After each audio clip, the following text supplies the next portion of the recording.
Hola, ¿cómo estás? Vamos a hablar de la mentira y sus gestos. Quédate que ya comenzamos. Es un tema súper interesante.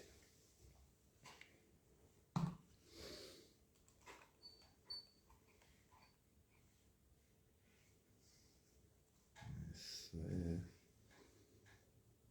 genial. Ahí está.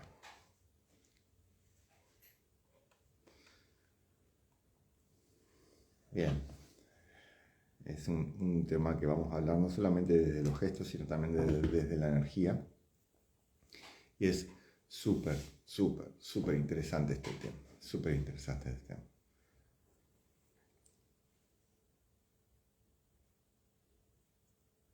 Buenos días, buenos días, buenos días. Buen día. Se van sumando. Bien.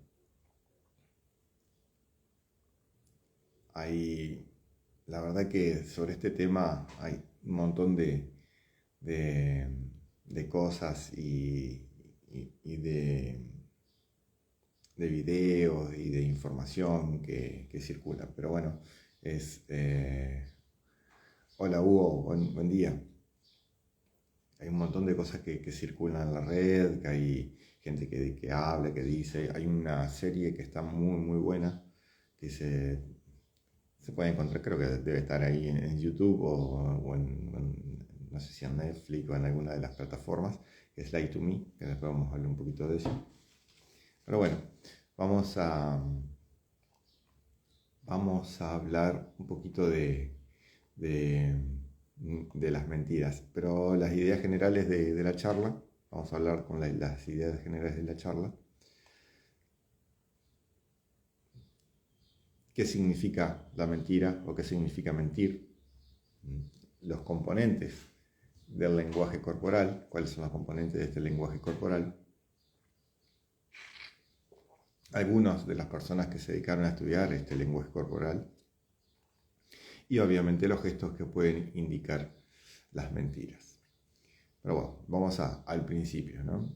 Si bien todos sabemos qué significa mentir o mentir, pero bueno, la palabra mentira proviene del latín mentiri, y eso significa decir lo que no es verdad, o también lo pueden decir como el engaño. Mentira tiene una relación con la palabra ment, que significa mente o pensamiento. Mente o pensamiento. Entonces, en el tiempo, la palabra mentiri evolucionó al español como mentir. Y de ahí viene lo que es el sustantivo, que es mentira, ¿no? La mentira. Hola Sarita. ¿Sí? Entonces, el sustantivo mentira es que se refiere a la acción, o al resultado de decir algo que no es verdad. Entonces, en resumen, la etimología de la palabra mentira viene del latín mentiri, que es decir lo que no es la verdad. Su raíz ment, que tiene que ver la parte de pensamiento y la mente. Y el sufijo iri, recuerden mentiri en latín, el sufijo iri, que es la acción o proceso. Y en español se llevó a la palabra que es mentir, que es el verbo, y mentira, que es el sustantivo. Entonces, estamos hablando de decir lo que no es verdad o engañar. Siempre vemos que la mentira está relacionada a la idea o al pensamiento, que sugiere una distorsión o una manipulación de la verdad en la mente de la persona que la dice. De la persona que la dice. De la persona que la dice. Entonces, tenemos que ver que la mentira, cuando una persona dice una mentira, generalmente hace gestos o microgestos. Entonces, estos gestos son desde el lenguaje corporal, muchas veces en el rostro también, que es muy estudiado. Entonces, este lenguaje corporal siempre se va a producir a través de señales, no habladas, o signos de nuestro cuerpo, de nuestro rostro. Estos signos incluyen un montón de cosas. Pueden ser ya sea alguna microexpresión, el movimiento de las manos, de los pies, de los ojos, de la cabeza, sobre todo también implica mucho cómo está el cuerpo, cómo habla, la entonación, y bueno, y otros aspectos no verbales que también que vamos a ver en un ratito. Bueno, algunos de los componentes del lenguaje corporal, en muchos, pero bueno, podemos decir esto, la expresión facial. La expresión en la cara se ve, es muy importante la expresión de sentimientos y emociones. Una risa, el enojo, la tristeza, la sorpresa. Son algunas de las cosas que se pueden notar fácilmente en nuestro rostro. Después tenemos los gestos, cómo gesticulamos, los movimientos de las manos, también podemos ver los movimientos de los pies con un poquito más amplio. Todo tiene un significado y depende del contexto también. Depende del contexto, ¿sí? Por ejemplo, la persona está contando algo y bueno, hay que ver cuáles son esos gestos, qué es lo que hace con la cabeza, qué es lo que hace con un montón de aspectos que vamos a ir viendo. La postura corporal también es muy importante en el componente del lenguaje no verbal. Es muy simple. Nos puede denotar que una persona está hablando con confianza o está hablando con timidez, ¿no? Cuando una persona está bien parada y hablado, significado, y otra cuando está como cerradito, ¿sí? Puede ser también, o nervioso, ¿no? Que está haciendo gestos de autoconsuelo, ¿no? Que se toca, se acaricia y demás. Los ojos, esto es fantástico, los ojos indican muchísimo en el lenguaje corporal. Nos puede indicar confianza cuando nos miran directo a los ojos o cuando miran al hablar, o puede también indicar evasión, cuando hablan y miran para otro lado, o bueno, ahora vamos a ver también qué significa eso. Que tienen significados diferentes, ¿no? También, tocarse en el disco, que puede ser, a mí me pica ahora en este momento. Entonces, tenemos que ver muchas veces el contexto y la circunstancia. No siempre, porque no es, los lenguajes el lenguaje corporal no es determinante. No es determinante. Sí nos da mucha información, porque hay que ver, si ¿por qué se toca una persona, por ejemplo, mucho la nariz? Porque está resfriada, porque tiene un dolor, porque tiene una molestia, porque tiene algo, o porque es un gesto recurrente que hace, o bien, por el gesto específicamente en este caso del lenguaje no verbal. La voz también, obviamente una voz fuerte, segura, con una entonación alta, también nos va a indicar distintos significados. Una voz, por ejemplo, tranquila, suave, con un buen tono, puede indicar tranquilidad y serenidad. En cambio, también hay cuando habla bajito, sin energía, que le cuesta sacar las palabras, que se traba, puede haber otra circunstancia, ¿no? También nos indica si está enojado, si hay frustración. Hay un montón de indicadores en relación a lo no verbal. Inclusive dentro de la expresión verbal hay mucha información. Eso está muy interesante. Entonces, algunas de las personas que se dedicaron a estudiar el lenguaje corporal, algunos son conocidos, otros no van a tener ni idea. Me pasó a mí cuando lo investigué. Albert Menrabian es un psicólogo estadounidense que estudió el lenguaje no verbal y él determinó que el 93% de la comunicación se basa en el lenguaje no verbal. Fíjense, estudios de psicólogos, un psicólogo estadounidense. Ray Kurzweil es un antropólogo. Es un antropólogo estadounidense que estudió el lenguaje corporal y desarrolló el concepto de kinesic, que es un estudio del lenguaje corporal, o kinetic también puede ser. Este que les voy a decir ahora es el que está basado en esta serie que yo les comenté al principio, que se llama Lie to Me, que es Paul Ekman. Buen día Alicia, ¿cómo estás? Paul Ekman, que es un psicólogo estadounidense que estudió la expresión facial y desarrolló el concepto de microexpresiones, el estudio de las microexpresiones, sobre todo esas expresiones que son pequeñas, que se dan en menos de un segundo, y que revelan obviamente las emociones. Esto dice la historia que Paul Ekman se fue a vivir 2 años o 3 años a una tribu en África para estudiar las emociones.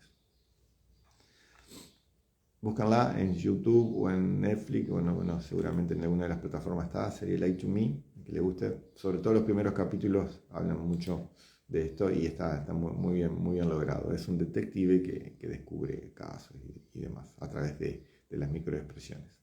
Charles Darwin, obviamente, el biólogo británico, estudió el lenguaje corporal y describió los gestos y posturas que utilizan los seres humanos para comunicarse. Albert Schefflin, otro psicólogo, fíjense, todos psicólogos, ¿no? O la mayoría. Psicólogo estadounidense que estudió el lenguaje corporal y desarrolló el concepto de lenguaje corporal. Desde este aparece lo que conocemos como lenguaje corporal. Y después hay otro, pero este es un zoólogo, este estudió los animales, Desmond John Morris, y él escribió un libro que se llama El hombre desnudo, desde el año 67, y analiza el comportamiento humano a través de la perspectiva de la zoología, ¿no? Lo que estudian los animales. Pero bien, esto es mucha información, es muy lindo, pero ahora bueno, vamos a ir a los gestos, a los que nos motiva esta charla. Siempre recuerden esto. Toda esta información, todo lo que nosotros vemos es tendente, o sea, tiene una tendencia que puede llegar a ser, pero no es concluyente. Hay que analizar muchas cosas, ¿no? Pero bueno, generalmente en los que mienten o los que quieren engañar o los que quieren ocultar o los que no quieren decir la verdad, alguno de estos gestos que yo les voy a nombrar van a aparecer. Entonces tienen que analizar un montón de cosas, ¿no? El que les voy a decir, por ejemplo, el parpadeo. ¿No? Cuando una persona miente o está inventando, el parpadeo se vuelve más lento. Esto es porque la persona tiene más actividad cerebral, entonces obviamente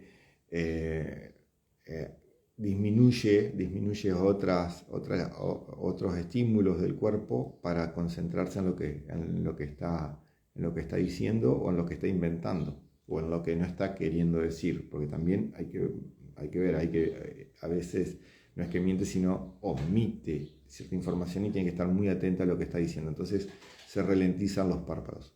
Una vez que la persona deja de mentir, deja de hablar o deja de mentir, el parpadeo se acelera. Entonces, hay que estar muy atento, obviamente, ¿no? Entonces, cuando la persona está contando algo, como que parpadea poco o casi no parpadea, y luego de contar eso, cuando dejó de hablar, empieza a parpadear. Eso se llama el parpadeo se acelera, es porque es un alivio del estrés y vuelta a la normalidad del sistema nervioso. Hay una característica acá, la dirección de los ojos. Si cuando están hablando o cuando uno le hace la pregunta, los ojos se van hacia la derecha de la persona implicada en el intercambio, ¿no? O que estamos mirando, se va hacia la derecha, puede indicar creatividad, que está inventando. Puede puede ser que esté inventando. El mentiroso generalmente inventa sobre la marcha o ya lo tiene estudiada la mentira. Entonces, si cuando uno le pregunta algo o cuando está hablando, sus ojos van hacia la derecha, puede ser que esté inventando, que esté tratando de crear algo para evitar decir la verdad. Hacia la izquierda es como recordar, la derecha es como si fuese el hemisferio derecho, que es el creativo. Cuando uno se le hace una pregunta a alguien y mira hacia arriba, acá le voy a decir un término bien entrerriano, dice, seguramente va a venir un bolazo. Estás buscando en el cielo ahí a ver qué inventa para zafar del momento. Entonces, cuando miren hacia arriba y no hay nada que le llame la atención hacia arriba, cuando va a decir algo y mira hacia arriba, se viene el bolazo, viene entrerriano. Hola Gloria, ¿cómo te va? Se viene el bolazo. Hacia la derecha está inventando, hacia la izquierda está recordando. Entonces,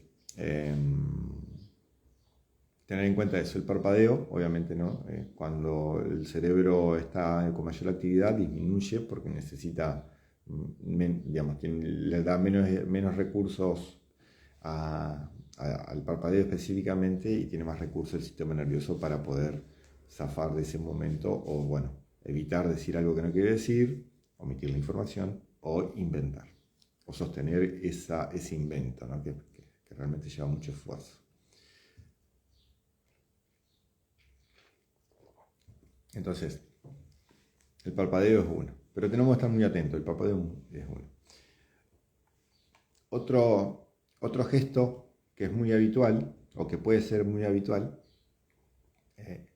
esto lo descubrió John Morris. John Morris hoy lo analizaba, que es el que estudió a través de los gestos de los animales. También, parecido al parpadeo, porque vieron las personas que, sobre todo en deportistas, se ve mucho que sacan la lengua. O personas, hay diferentes formas, para mí no es mi caso, yo no saco, pero hay gente o los chicos que sacan la lengua, no están concentrados en algo y sacan la lengua, y es una forma de concentración. Entonces, sobre todo extrema, es muy puntual, Entonces, cuando alguien miente, puede ser que es también como una microexpresión, puede sacar la lengua. O con la lengua se lame los labios siempre y cuando esté en un relato, ¿no? Por eso tenemos que estar muy atentos a lo que está relatando o a lo que le estamos preguntando y la expresión del momento, porque muchas veces puede estar relacionado a otras cosas, ¿no? O estaba comiendo y se limpia la lengua de la comida, bueno, no quiere decir que estaba mintiendo, pero generalmente en un relato o ante una pregunta y por ahí saca la lengua así como la viborita, puede que haya alguna mentira, un engaño o omitir, no siempre necesariamente es un invento, tenemos que estar muy atentos. Otro lenguaje, ya un poquito más del cuerpo, ya no es en el rostro, es los puños cerrados. El puño cerrado, no necesariamente súper apretado, pero el puño cerrado, que si yo tengo en cuenta esto,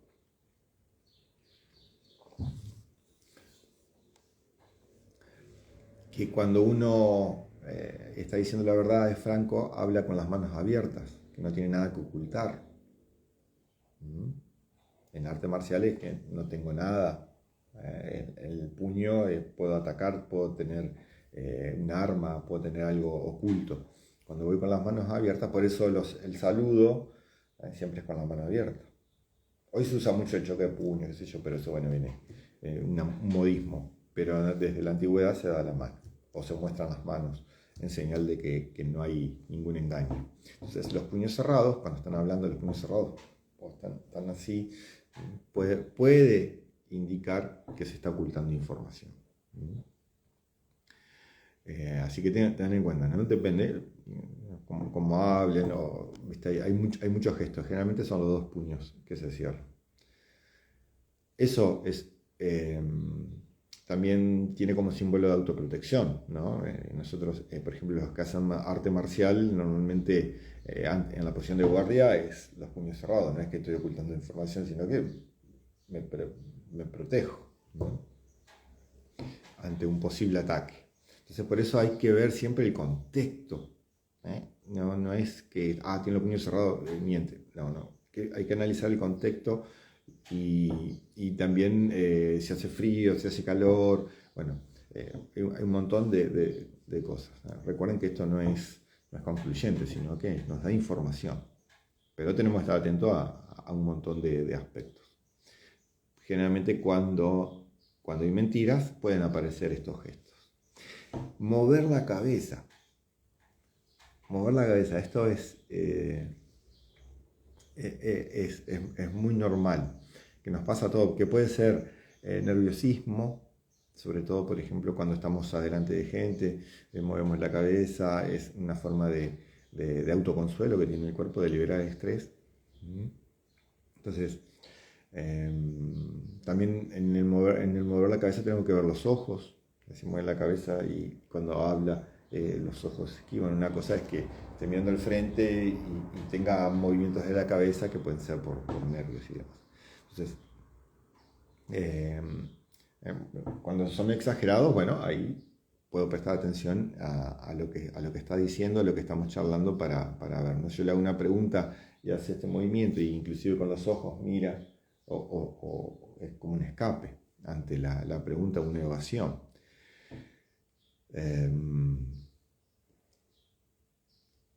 Bueno, también tenemos que ver, ¿no? Hacia arriba, como les decía hoy, mira, no solamente los ojos, sino lleva también la cabeza hacia arriba.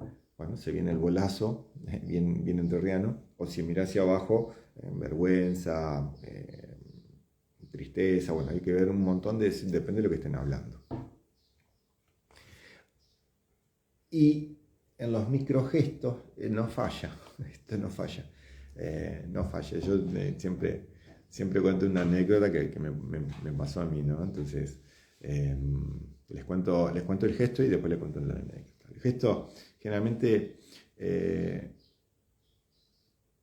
cuerpo dice la verdad y la mente puede mentir. Entonces, nosotros podemos estar diciendo una cosa y el cuerpo nos va a decir otra. Entonces, yo puedo estar diciendo no, o puedo decir sí, puede ser, sí, yo hice eso. Y son micro movimientos. Acuérdense que no es sí, no. A veces, cuando la mentira es muy grande, se pueden ver muy bien ese gesto. Y cuando la persona tiene mucho control emocional y demás, bueno, son pequeños gestos. Inclusive pueden ser gestos con la mano, pero estamos hablando de la cabeza. Entonces, la anécdota fue en una persona, entonces yo hago una pregunta muy evidente, vos hiciste tal cosa, y la persona negándolo, no, yo no lo hice. Pero entonces estaba muy a la vista que sí lo había hecho, pero bueno, la persona no lo hizo. Una persona grande, estamos hablando de un adulto. Entonces, y su gesto de cabeza no era un microgesto, sino era un gesto, me decía, no lo hice, y su cabeza hacía esto. Entonces, tenía la prueba de la situación, más la prueba del lenguaje no verbal. Entonces, y cuando yo le muestro esta situación, obviamente viene un enfado, viene un enojo, viene una situación negando todo eso. que es lo que generalmente pasa. El siguiente. Si tienen alguna pregunta, los que están en vivo ahora, pueden hacerla, siempre relacionado a esto, a lo que estamos hablando. Copiar los movimientos. Esto se habla como del movimiento espejo, que tiene dos características. Esto se hizo un estudio en la Universidad de Psicología de Barcelona, así que está respaldado científicamente por estudios. Entonces, muchas veces, cuando nosotros emulamos el movimiento de la otra persona, tratamos de congeniar. A veces es intencional y a veces es subconsciente. Entonces, vieron que, por ejemplo, pasa mucho con los grandes amigos que se ponen en las mismas posiciones, hacen los mismos gestos, porque se sienten bien y están como en sintonía, en sincronía, ¿no? Están en armonía las energías. Entonces, sobre todo cuando esos movimientos son como el espejo. Entonces yo hago así y la otra persona hace así. Entonces, si la otra persona está haciendo un relato y me está copiando los gestos, probablemente pueda hacer que esté mintiéndonos. Tenemos que ver otros marcadores también. Pero generalmente el estudioso, si quiere hacer que la mentira sea más real, va a tratar de congeniar. Una de las formas de congeniar es activar las neuronas espejos, que es hacer movimientos iguales. Entonces, todo lo que es igual a nosotros es como que lo aceptamos. Entonces, cuando una persona estamos escuchando a una persona y nosotros tenemos duda de lo que está diciendo y nos copia todos los movimientos, todas nuestras posiciones, probablemente puede ser que nos esté engañando. Entonces las neuronas de espejo lo que hacen es que al ser parecido a nosotros confiemos en esa persona, ¿no? Eso pasa generalmente. Ya sea, por ejemplo, ¿no? Hincha del mismo club, que le guste la misma comida, que le gustan las mismas cosas, que vayan a los mismos lugares. Bueno, entonces eso inspira como mayor confianza con la otra persona. Les vuelvo a decir, es una tendencia, hay que ver otros marcadores, hay que ver otras cosas, pero bueno, dentro de todas las otras cosas esto también puede sumar. La respiración rápida.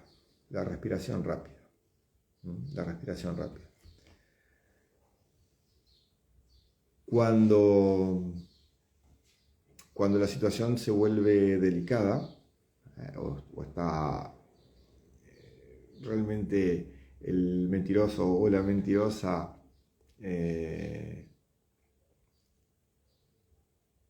está siendo cuestionada o consultada o preguntada, probablemente su respiración se acelere.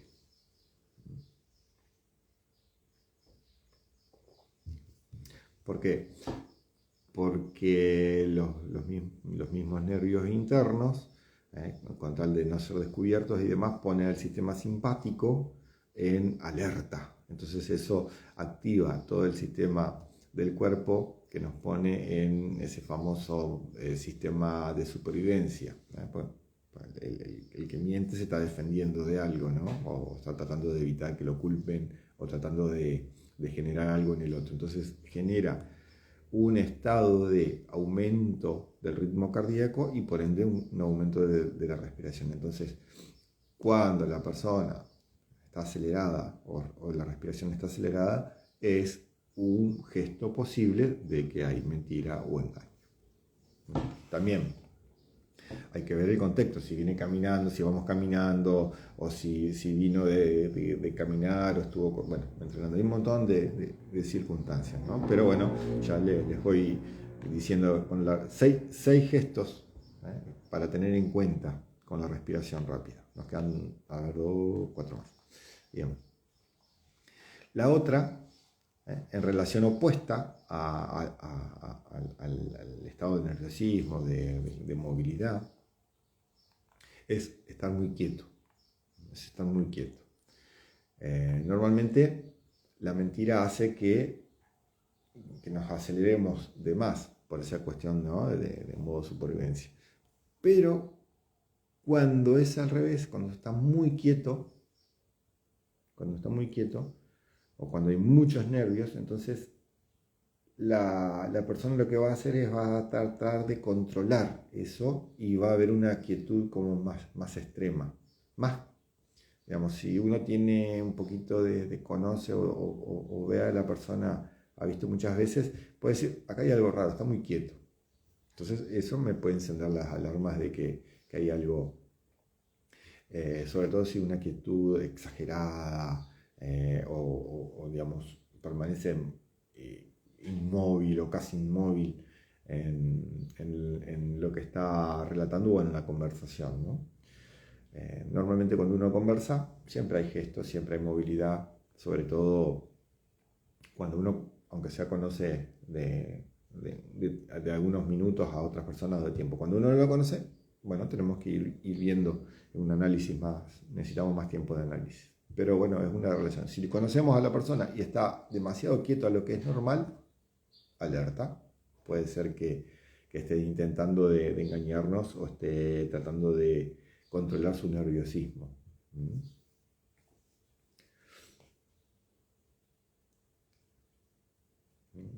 Cuando nosotros hablamos, generalmente siempre o movemos la cabeza, o movemos el cuerpo, un poquito las manos, siempre hay unos gestos. Entonces, la quietud nos puede dar la alarma de que algo no está bien. El siguiente, que es muy común y muy conocido, que todos hablan, o bueno, la mayoría habla, es cuando se toca la nariz.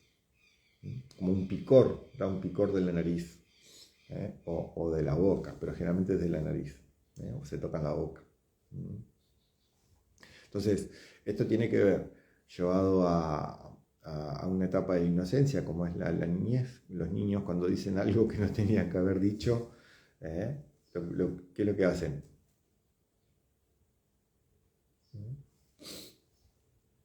Se tapan la nariz. Es un gesto, digamos, instintivo del chico, cuando se da cuenta de que dijo algo, una mentira, cuando dijo algo que no tenía que decir, o cuando dijo algo de más, se tapa la nariz. Inclusive hay mucha gente grande que lo hace, ¿no? Es algo así. Entonces, el picarse la nariz es un gesto evolucionado de eso. Sobre todo cuando, por ejemplo, antes de decirlo, cuando estaba hablando, pero siempre, le vuelvo a decir, esto es tendente, hay que ver un montón de cosas. Yo le decía hoy, si tienen un problema en la nariz, si están resfriados, bueno, hay que analizar un montón de contextos.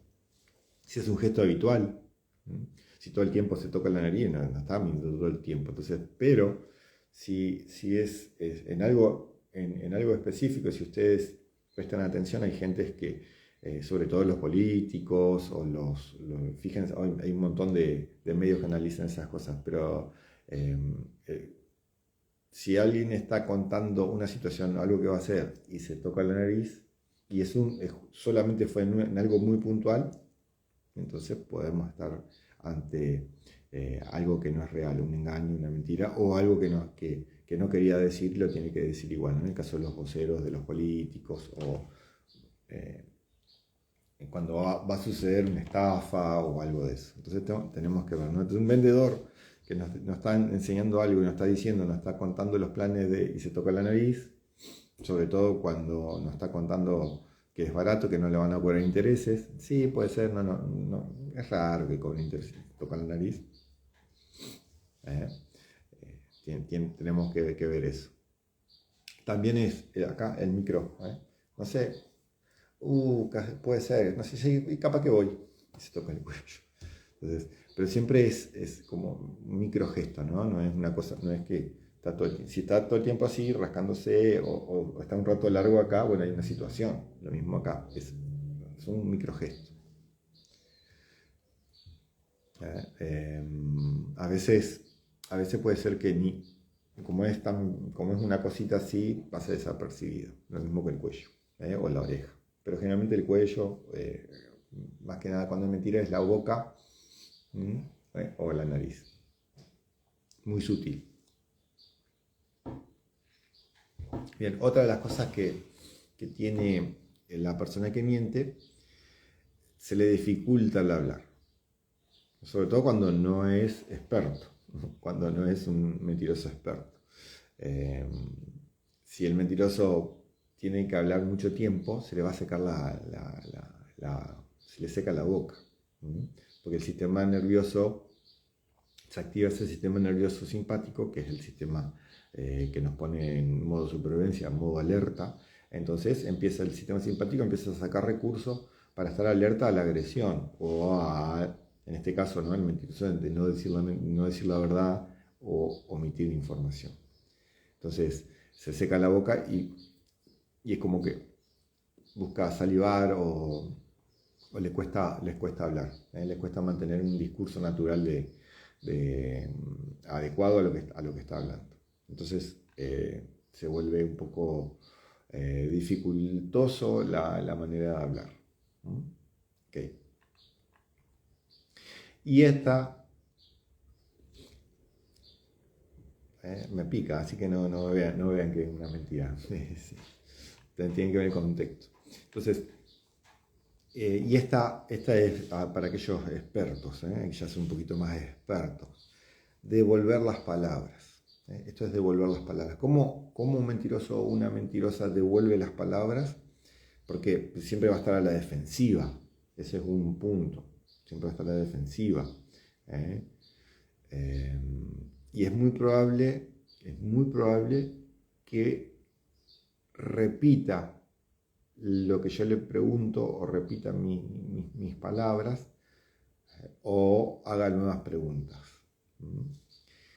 Por ejemplo, vos te comiste el postre que estaba en la heladera, por ejemplo, ¿no? Entonces el mentiroso dice, ¿vos estás diciendo que fui yo el que me comí el postre en la heladera? ¿Qué hace con esto? Porque escuchó lo que dijo. ¿Qué hace con esto? Le da tiempo a su cerebro con esa pregunta para organizar la mentira o para pensar qué es lo que va a decir. Si fuese verdad, ¿vos te comiste? No, yo no fui. Y si yo sé, vamos a hablar de los niños, y yo sé quién fue el que se comió ese postre, no, yo no fui, fue tal. También la velocidad de esa respuesta, ¿no? Si yo ya sé la mentira, vos te comiste, no ni siquiera es como que termina la pregunta del otro y la respuesta está seguida de la pregunta. ¿Por qué? Porque yo ya sé lo que le voy a decir, no tuve que pensarlo. Pues ya sé que fue una mentira, entonces ya sé, tengo todo como una estrategia. Entonces, puede ser eso. Entonces, cuando me repiten la pregunta, está ganando tiempo. Cuando me hace una pregunta relacionada o hace una pregunta suya en relación a eso que yo estoy preguntando, está ganando tiempo para hacer una estrategia o una táctica a esa situación. Entonces, tenemos que estar atentos a estas situaciones. Después, por ejemplo, cuando la mentira no está estudiada, cuando es del momento, generalmente son del momento, pero cuando están estudiadas, bueno, estamos con un mentiroso profesional o con un mentiroso que está acostumbrado a hacerlo. Entonces es un poquito más difícil detectarlos. Pero cuando la mentira es del momento, entonces lo que podemos preguntar es hacer preguntas desde el final hacia adelante. Entonces el mentiroso, como el hecho no fue real, fue inventado, hay cosas que se le van a escapar o realmente no va a poder decir lo que dijo y cómo lo dijo. Pero va a volver a inventar sobre la marcha porque le estamos preguntando cosas que dijo pero que no fueron reales. Entonces no las tiene vividas, fue inventada en el momento. Cuando la mentira es estudiada es como que ya tiene más más el argumento en la mente y es más fácil de trabajar esa parte. Entonces, ¿sí? Repasemos un poquito los gestos, dice, fueron 10 gestos, el parpadeo, acuérdense, la persona que miente parpadea poco y cuando deja de mentir vuelve a parpadear, sacar la lengua cuando estás hablando, cuando está diciendo la mentira. Siempre, recuerden, son pequeños, ¿no? Los puños cerrados, los gestos de la cabeza, el sí y el no al revés. Cuando dicen que sí, pero la cabeza dice que no. Microgestos, recuerden que son microgestos. O está diciendo que no, pero su cabeza dice sí, también. Cuando el movimiento es muy exagerado, está esquivando la respuesta. Lo mismo con los ojos. ¿Dónde están los ojos? Acá, el parpadeo, ¿no? Recuerden, si yo le hago una pregunta y los ojos a la derecha, va a inventar. Los ojos hacia arriba viene un bolazo, digamos. En realidad, hacia arriba viene el bolazo. Hacia la derecha va a crear la mentira, o va a crear un relato, va a inventar un relato coherente. Cuando miro hacia arriba, bolazo. Y a la izquierda, recuerdo. Relacionado a los hemisferios cerebrales. Sacar la lengua, los puños cerrados, mover la cabeza. El movimiento espejo, acuérdense del movimiento espejo. El ritmo respiratorio, cuando están muy quietos, extremadamente quietos, controlando todos sus movimientos, puede indicar algo. Generalmente las personas son más sueltas. Tocar la boca o nariz, también recuerden el contexto. Cuando se le dificulta sostener un diálogo, cuando se le traba la boca o tiene que hacer pausas para salivar. Y obviamente repreguntar o devolver palabras o hacer nuevas preguntas en relación a lo que se le está consultando. Estos son los 10 gestos que tienen que ver con la mentira. Hay muchos más, obviamente, ¿no? Pero estos son si ustedes prestan atención, sobre todo cuando ustedes saben o tienen que investigar o preguntar algo, ¿no? Con los hijos, los que tienen hijos o nietos, es fantástico. Los chicos son las mejores personas para estudiar esto, pues son muy naturales. Entonces por ahí podemos ver bien, ¿no? ¿Vos hiciste esto? No. O dice que no yo no fui. O es el yo no fui siempre es antes de que yo termine mi pregunta. Entonces se protege. Los chicos son fantásticos. Los ojos así, porque uno está arriba y los chicos están más abajo, entonces es muy intimidante eso para ellos, ¿no? Entonces, levantar los hombros, poner la manito atrás, agachar la cabeza, mirar por ahí, es muy lindo con los niños esta parte. Pero fíjense eso. Y les voy a dejar dos frases de cierre, estudianlo con los que tengan más cerca todo esto que vimos. Recomiéndenlo a aquellos que les pueda ser útil. Queda grabado, después lo pueden acá en Instagram o en YouTube, en el canal de YouTube. La frase de cierre es: la verdad siempre va a encontrar su camino. No importa cuántas mentiras se pongan en su trayecto. Tarde o temprano la verdad encuentra su camino. Y otra de las frases que esta frase es de Maximilien Robespierre, que dice: la mentira es la religión de los esclavos y de los amos. En cambio, la verdad es el Dios del hombre libre. La verdad nos hará libre. Entonces, cuando hay secretos, cuando hay mentiras, cuando hay ocultamientos, cuando hay omisión de información, nos hace esclavos. Uno es esclavo de esa mentira o amo de esa verdad. Entonces, la verdad nos hace libre. Mientras, obviamente, cada uno sabe cuando dice una verdad, cuando dice una mentira. Internamente es muy difícil. Después sucede que uno se cree la propia mentira. Después de tanto repetirla, de tanto hacerlo carne o vivirlo tanto mentalmente y de palabras que hasta llega un momento que se cree que es verdad. Entonces, pero la mentira es mentira, la verdad es verdad. La verdad nos hace libre, la mentira nos hace esclavos. Preguntas, consultas, después al privado. Que tengan una excelente jornada.